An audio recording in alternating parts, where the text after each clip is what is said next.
தயாரிப்பாளர், இயக்குனர், நடிகர் மீது மிகுந்த அக்கறை கொண்ட, தமிழ் திரைப்படத்தின் மீது ஆர்வமும் அக்கறையும் கொண்ட பெரியோர்களே, மேடையில் இருக்கிற என் அருமை தம்பி ஜாக்குவார் தங்கம், தயாரிப்பாளர், ஒரு நல்ல தமிழர். தமிழன் பண்பாடே நன்றி சொல்வது. ஒருத்தரை கூட விடலை, எல்லாரையும் கோட் பண்ணி அற்புதமாக நன்றி சொன்னார். அது தமிழனின் உயிர் பண்பாடு. அதாவது அரசியலில் சொல்லுவாங்க, சொல்லதெல்லாம் செய்துட்டோம், சொல்லாதையும் செய்துட்டோம், ஓட்டு போட்டவங்களுக்கு செஞ்சிட்டோம், ஓட்டு போடாதவங்களுக்கு செஞ்சிட்டோம். இவர் ஒத்துழைச்சவங்களும் செஞ்சிட்டார், நன்றி சொல்லிட்டாரு, ஒத்துழைக்காதவங்களும் நன்றி சொல்லிட்டார். ஒரு அற்புதமான ப்ரொடியூசர், ஒரு நல்ல டைரக்டர் அண்ட் ஹீரோ. தம்பி அருண்குமார் சேகரன், எடிட்டர், மியூசிக், பாட்டு எழுதியவர், எல்லாருமே நல்லா பண்ணியிருக்காங்க. ஒரு மன திருப்தி என்னன்னா, ஒரு நல்ல படத்துடைய ட்ரெய்லர் பார்த்தோம், ஒரு 4 சாங், அற்புதமான சாங் பார்த்தோம். அதற்காக அவங்களுக்கு நான் வாழ்த்துக்களை சொல்லி, அடுத்த நல்ல வாய்ப்பு உங்களுக்கு கிடைக்க இருக்கிறது என்பதை சொல்லி, ஒரு தமிழ் பண்பாடு குத்துவிளக்கு ஏற்றி ஆரம்பித்தாங்க. குத்துவிளக்கு ஏற்றுறது என்பது நம்முடைய தமிழ் பண்பாடு. இருள் நீங்கி ஒளி வீசணும். இப்போ அது மட்டும் இல்லை, குத்துவிளக்கு பண்பாடு. குத்துவிளக்கு ஏற்றனா என்னென்ன வேணும்? என்ன வேணும்? எண்ணெய், திரி, தீ.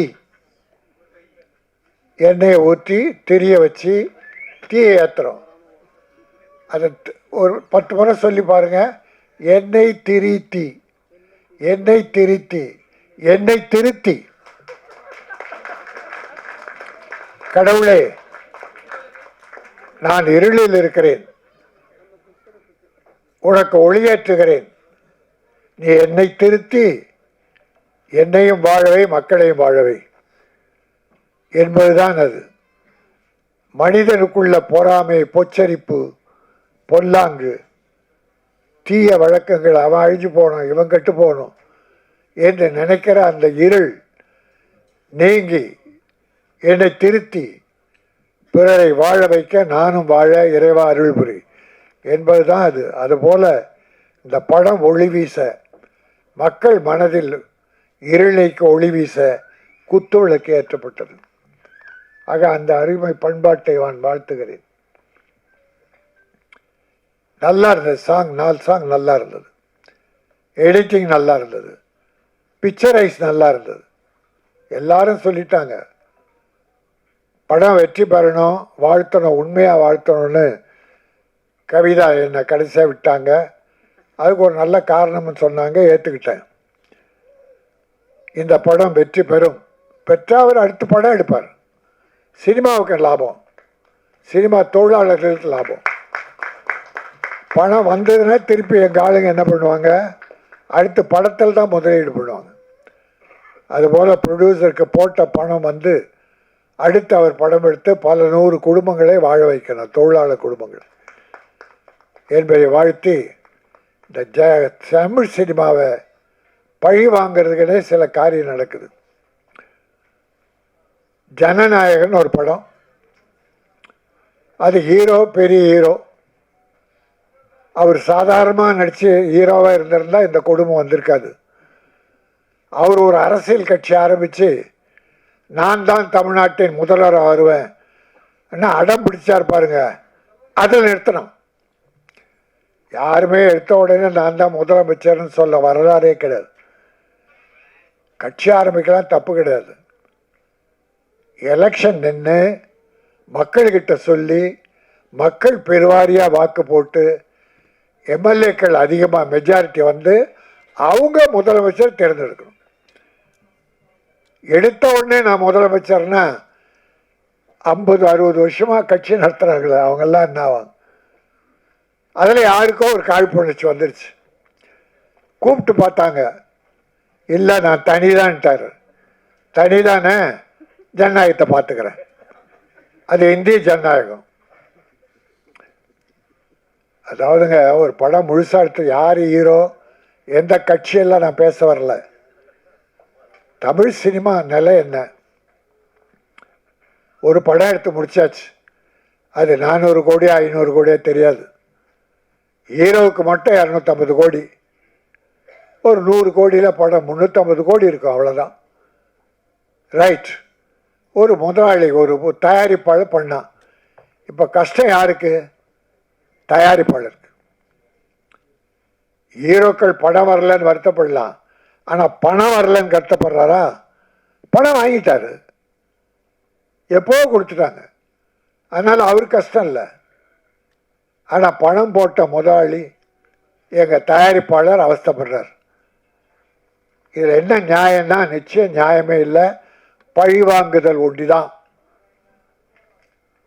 டிசம்பர் 19 படம் பார்த்துட்றாங்க, 22 சர்டிஃபிகேட் கொடுக்குறேன்ட்டான். கட்டெல்லாம் கொடுக்குறாங்க. 24 கட்டு கொடுத்தாச்சு. 24ஆம் தேதி சர்டிஃபிகேட் வரும்னு நம்பினா பதிலே இல்லை. சென்சார் போர்டு பதிலே சொல்ல.